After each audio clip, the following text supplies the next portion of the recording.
Greenwillow Books, an imprint of HarperCollins Publishers and Harper Audio present Cincinnati Lee, Cursebreaker, by Heidi Heilig, performed by Catherine Chin. To the Hanson Youngs, and every girl whose sense of justice is far more powerful than her sense of self-preservation. Chapter 1. It's all fun and games until someone gets cursed. The first thing I ever stole was a diary. I know, stealing is wrong. Everyone says that, though it hardly stops anyone.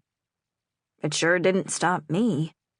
Not once that diary was in my hands.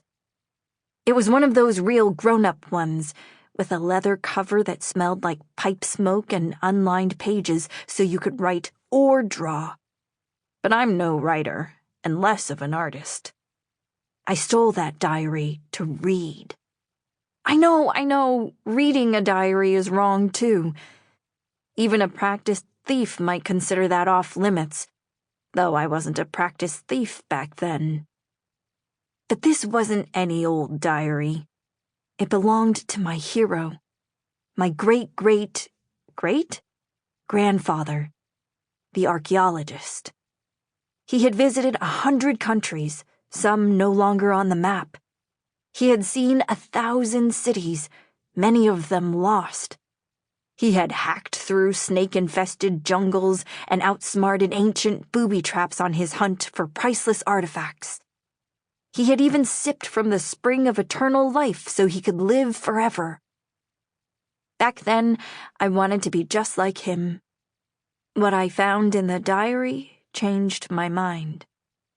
See, I wasn't afraid of snakes. I was pretty clever with booby traps. And who wouldn't want to cheat death?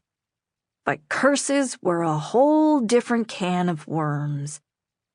The misfortunes of the men who plundered Tutankhamun's tomb, the blues that bedeviled every owner of the Hope Diamond. In archaeology, curses come with the territory.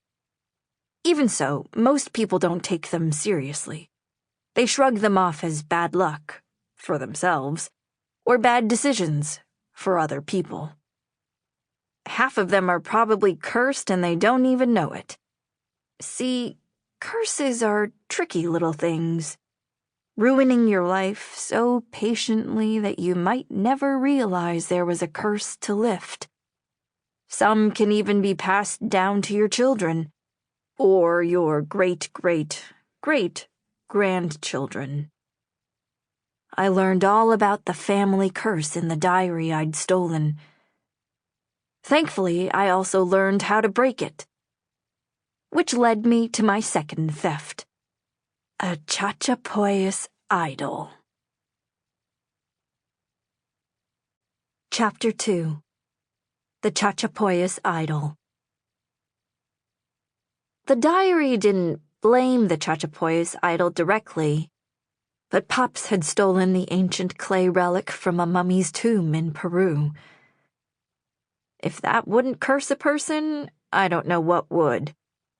I only hoped that stealing it back would have the opposite effect. Sneaking down a rocky tunnel, I pulled my battered fedora low. It wasn't the one he used to wear on his adventures. Pops would have died before giving up that hat.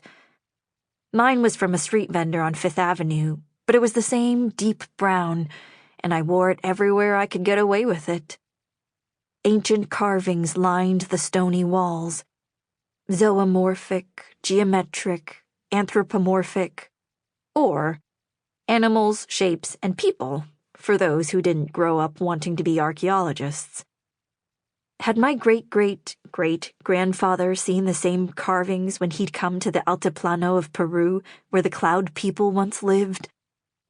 I wanted to run my hands over the walls, to touch them as he would have, as countless ancient hands would have done.